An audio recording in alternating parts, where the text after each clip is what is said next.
Hello and welcome to Books of Blood. My name is John, and today I've got 3 more states for horror across America. And I know I am pretty far into this series right now, but if I haven't exactly explained what this is, what I've been doing with this, to the people that are kind of new to this or haven't watched the entire series or whatever, what I'm doing is basically going state by state, and I am finding book recommendations, just scouring the internet for books, looking through my own books and stuff as well, for books that are set in that particular state. In other words, like if I did one for Alaska, I would find books that are set in Alaska, horror novels or horror anthologies or whatever, novellas if you want to say that too, for that particular state. So that's what I've been doing. Like I said, I just felt it would be necessary. I should explain myself about what I'm doing in case you come in late to the game and if you haven't watched all of the videos, you know. Alright, so anyway, today I have got North Carolina. I have got one book. I'm sorry, North Dakota. I only found one book for North Dakota. If anybody can think of any other books that are set in North Dakota that are horror, I would really appreciate it if you would let me know. All right? But anyway, one for North Carolina and then Ohio. So, that being said, let's go ahead and get underway with North Carolina. Now, North Carolina is actually right above where I was born in South Carolina. So, there's similarities and there are differences between the two of them. I mean, yes, they're both set in the South. Both are, Southerners or whatever. But North Carolinians, they talk a little bit differently than South Carolinians and vice versa. But North Carolina in itself is just a beautiful state. If you've never been there, just take the opportunity to go because it is an absolutely beautiful state. All right. Anyway, that being said, let's get underway with this. First thing from North Carolina, we have got Lost Souls, and this is by Poppy Z. Bright. At a club in Missing Mile, North Carolina, the children of the night gather, dressed in black, look for acceptance. Among them are Ghost, who sees what others do not, Anne longing for love, and Jason, whose real name is Nothing, newly awakened to an ancient deathless truth about his father and himself. Others are coming to Missing Mile tonight. 3 beautiful, hip vagabonds, Molokai, Twig, and the seductive Zilla, whose eyes are as green as limes, are on their own lost journey, slaking their ancient thirst for blood, looking for supple young flesh. They find it in Nothing and Anne, leading them on a mad, illicit road trip south to New Orleans.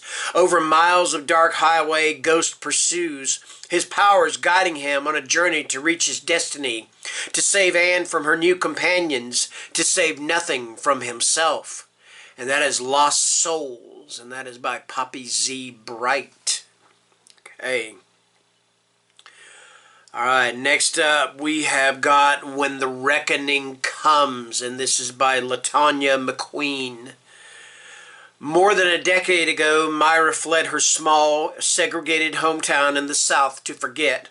With every mile she traveled, she distanced herself from her past, from her best friend Celine, mocked by their town as the only white girl with black friends, from her old neighborhood, from the eerie woodsman plantation rumored to be haunted by the spirits of slaves, from the terrifying memory of a ghost she saw that terrible day when a dare gone wrong almost got Jesse, the boy she secretly loved, arrested for murder.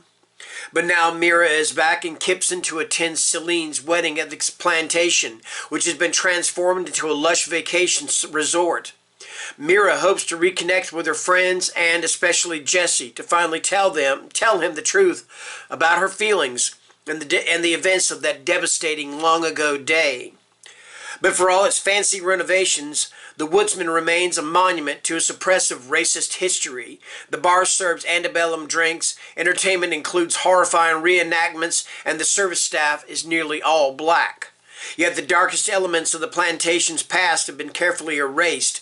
Rumors that slaves were tortured mercilessly and that ghosts roamed the lands, seeking vengeance on the descendants of those who tormented them, which includes most of the wedding guests. As the weekend unfolds, Mira, Jesse, and Celine are forced to acknowledge their history together and to save themselves from what is to come. And that is When the Reckoning Comes, and that is by LaTonya McQueen. All right. And I notice when I talk, I'm just now looking at that, I notice when I talk, I kind of move forward and back a little bit. I don't know why I do that, but if it bothers you guys, I'll try my best to quit. If it does. Anyway. All right, next up we have got The Twisted Ones, and this is by T. Kingfisher. When Mouse's dad asked her to clean out her dead grandmother's house, she says yes. After all, how bad could it be? Answer, pretty bad. Grandma was a hoarder, and her house is stuffed with useless rubbish. Rubbish. Is there such a word? Rubbish? I think it's rubbish. It's rubbish. Anyway, that would be horrific enough, but there's more. Mouse stumbles across her step-grandfather's journal, which at first seems to be filled with nonsensical rants, until Mouse encounters some of the terrifying things he described for herself. Alone in the woods with her dog, Mouse finds herself face to face with a series of impossible terrors, because sometimes the things that go bump in the night are real, and they're looking for you. And if she doesn't face them head on, she might not survive to tell the tale. And that is The Twisted Ones, and that is by T. Kingfisher. All right.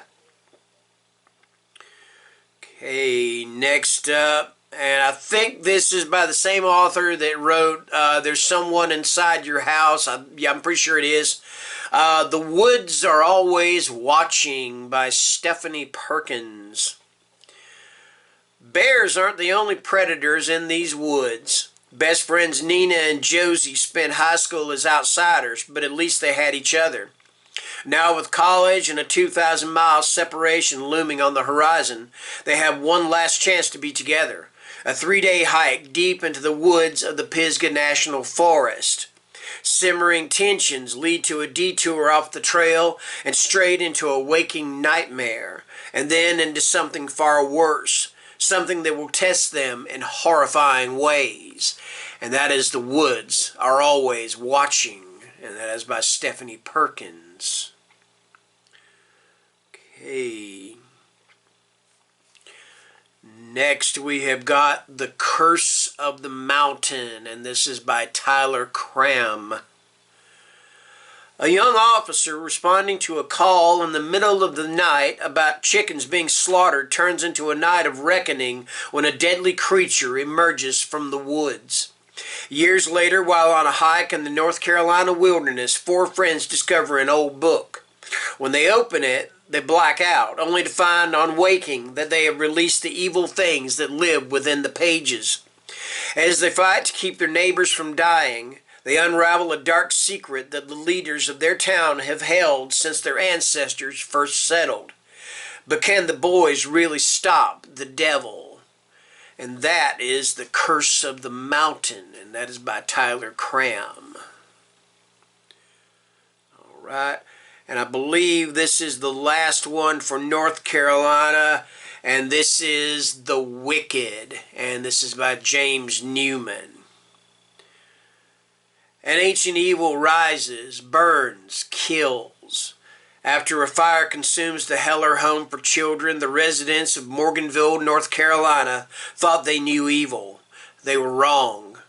Unaware of the turmoil in their new hometown, the Littles, David, Kate, and 7-year-old Becca, are moving from New York City to Morganville in hopes of repairing their own lives, which were recently shattered by an act of sexual violence.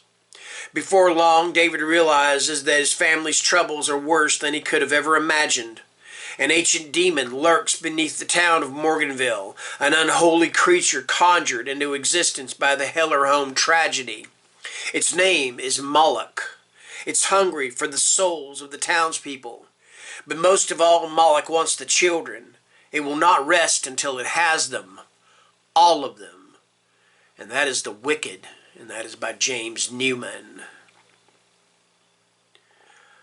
right, next up we have got North Dakota. Like I said, I was only able to find one book.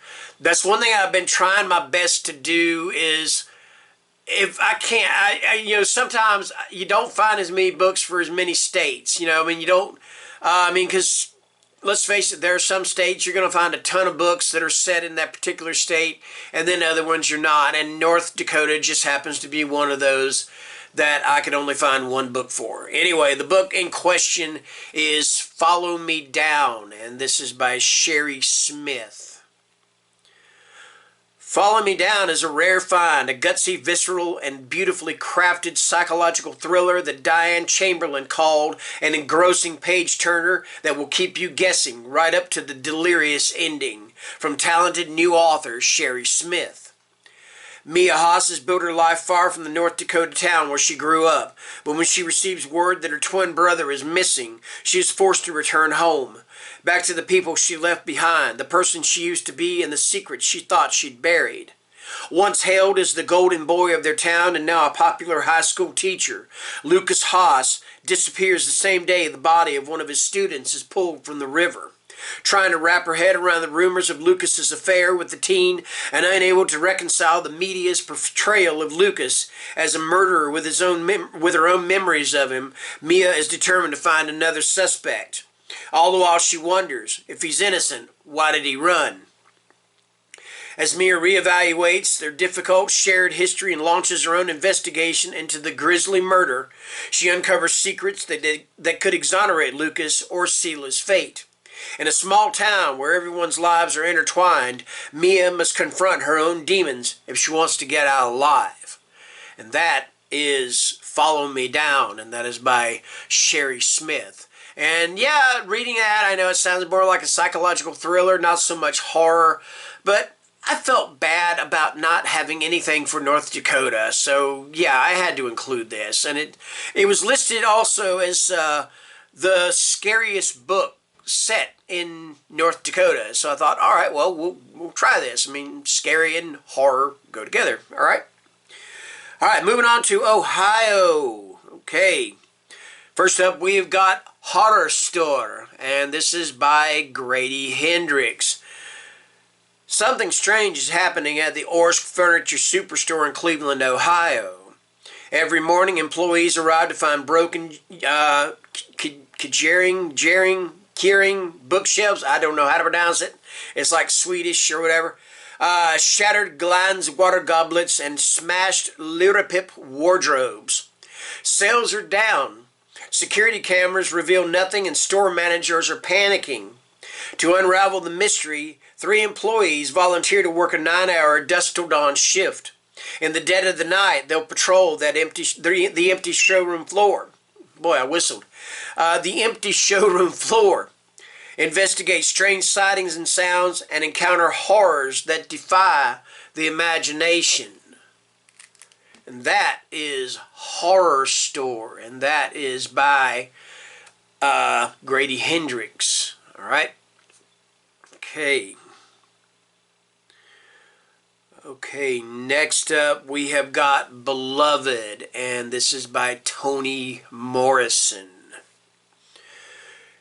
Pulitzer Prize winner, New York Times bestseller, an unflinching look into the abyss of slavery from the acclaimed Nobel Prize winner.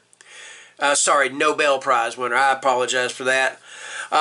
This spellbinding novel transforms history into a story as powerful as Exodus and as intimate as a lullaby. Seth, its protagonist, was born a slave and escaped to Ohio, but 18 years later she is still not free. And I believe that might be, I haven't read the book, so I may be pronouncing the name wrong, but it might be Sethi or Setha. I'm not sure. Somebody please correct me on that, because if it's a woman, I just don't think her name's actually Seth. But again, I may be wrong, all right? Anyway, she has too many memories of Sweet Home, the beautiful farm where so many hideous things happened. And Seth's new home is haunted by the ghost of her baby, who died nameless and whose tombstone is engraved with a single word, Beloved. Filled with bitter poetry and suspense as taut as a rope, Beloved is a towering achievement. and that is Beloved, and that's by Toni Morrison. Alright. And next up we have got The Rust Maidens, and this is by Gwendolyn Kist. Something's happening to the girls on Denton Street. It's the summer of 1980 in Cleveland, Ohio, and Phoebe Shaw and her best friend Jacqueline have just graduated high school, only to confront an ugly, uncertain future. Across the city, abandoned factories populate the skyline. Meanwhile, at the shore, one strong spark and the Cuyahoga River might catch fire. But none of that compares to what's happening in their own West Side neighborhood. The girls Phoebe and Jacqueline have grown up with are changing. It starts with footprints of dark water on the sidewalk. Then, one by one, the girls' bodies wither away, their fingernails turning to broken glass, and their bones exposed like corroded metal beneath their flesh. As rumors spread about the grotesque transformation, soon everyone from nosy tourists to clinic doctors and government men start arriving on Denton Street, eager to catch sight of the Rust Maidens in metamorphosis. But even with all the onlookers, nobody can explain what's happening or why, except perhaps the Rust Maidens themselves. Whispering in secret, they know more than they're telling, and Phoebe realizes her former friends are quietly preparing for something that will tear their neighborhood apart. Alternating between past and present, Phoebe struggles to unravel the mystery of the Rust Maidens and her own unwitting role in the transformations before she loses everything she's held dear: her home, her best friend, and even perhaps her own body. And that is The Rust Maidens, and that is by Gwendolyn Kist. Okay. All right, next up we have got The Companion. Now this book is the companion to Desperation by Stephen King. And this is Stephen King, but he is writing as Richard Bachman, like he has done for quite a number of times. And this is The Regulators, all right? And if you bought the hardcover of The Regulators and the hardcover of Desperation, and you put them together, the covers fit together just perfectly. All right, they form a big mural or a big picture or whatever. All right, anyway, let's get on with it. The red van rolls past, humming and glinting. Things are happening fast now, although no one on Poplar Street realizes it yet. It's a gorgeous midsummer afternoon along Poplar Street in the peaceful suburbia of Wentworth, Ohio, where life is as pleasant as you ever dreamed it could be. But that's all about to end in a blaze of gunfire and sudden violence, forever shattering the tranquility and the good times here. For the physical makeup of Poplar Street itself is now being transformed into a surreal landscape straight out of the active imagination of the innocent and vulnerable Seth Garron, an autistic boy who's been exposed to and possessed by a horrific, otherworldly force of evil. One with sadistic and murderous intent, and who is willing to use whatever means necessary to grow ever stronger. And that is The Regulators by Richard Bachman, or Stephen King, whichever one you call it. We all know he's Stephen King, so we don't have to worry about that. All right. Okay, so this next one, I am not 100% sure this one actually takes place in Ohio. The town is a fictional town, but the author is a fellow booktuber, and he's also one of the nicest people here on BookTube. So I just thought, you know what, I want to go ahead and include this book. Plus, he is from Ohio. He was born in Ohio, so I'm imagining that, yes, this book is based in Ohio, or set in Ohio. The book in question is Autumn Crow, and it is by Cameron Chaney. All right. So, and this is a short story collection. These are stories that were written by Cameron. I can tell you flat, I have read this book. I love this book. It's fantastic. So, this is a definite recommendation, all right?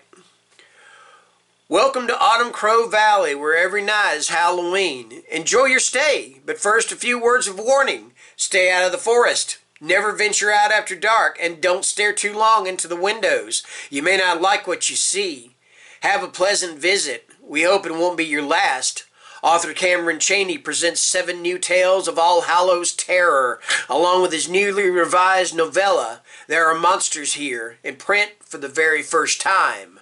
And that is Autumn Crow, and that is by Cameron Chaney. Okay. Alright, moving on. I think this is the next to the last one, and this is The Devil All the Time, and this is by Donald Ray Pollock. I have not read this, but after reading this synopsis, I do want to read this, and I haven't seen the Netflix movie, so I think I'm going to read the book before I see the movie, alright? In The Devil All the Time, Donald Ray Pollock has written a novel that marries the twisted intensity of Oliver Stone's Natural Born Killers. I love that movie. With its religious and gothic overtones of Flannery O'Connor at her most haunting. And I have read Flannery O'Connor, and I like Flannery O'Connor. She's, yeah, they're right about that. She's, yeah, cool. All right. Anyway, I'm going to shut up and get on the synopsis. I'm sorry about that. Set in rural southern Ohio and West Virginia, The Devil All the Time follows a cast of compelling and bizarre characters from the end of World War II to the 1960s. There's Willard Russell, tormented veteran of the carnage in the South Pacific, who can't save his beautiful wife, Charlotte, from an agonizing death by cancer, no matter how much sacrificial blood he pours on his prayer log. Excuse me one moment, folks.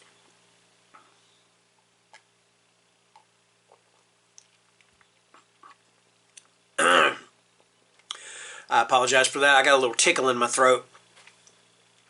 There's Carl and Sandy Henderson, a husband and wife team of serial killers who troll America's highways searching for suitable models to photograph and exterminate. There's the spider-handling preacher Roy and his crippled virtuoso guitar-playing sidekick Theodore running from the law. And caught in the middle of all this is Arvin Eugene Russell, Willard and Charlotte's orphan son, who grows up to be a good but also violent man in his own right. Donald Ray Pollock braids his plot lines into a taut narrative that will leave readers astonished and deeply moved. With his first novel, he proves himself a master storyteller and the grittiest and most uncompromising American grain. And that is The Devil All the Time, and that is by Donald Ray Pollock. Okay. Excuse me. I'm sorry about that. All right, I think this is, next, last but not least, we have The Bedeviled, and this is by Thomas Cullinan, who is also the author of The Beguiled, which, of course, became the movie back in the 70s starring Clint Eastwood, and then was remade, directed and written by Sofia Coppola here in the 2010s. And I've seen both of them, and I love both of them, too, all right? Excuse me, I'm sorry. Maggie Kane and her family leave New York to visit the Kane family home, an old farmhouse in Ohio, which her husband has just inherited from a distant aunt. The house, 10 miles away from the nearest neighbor, was once owned by a Civil War general reputed to have been a Satanist.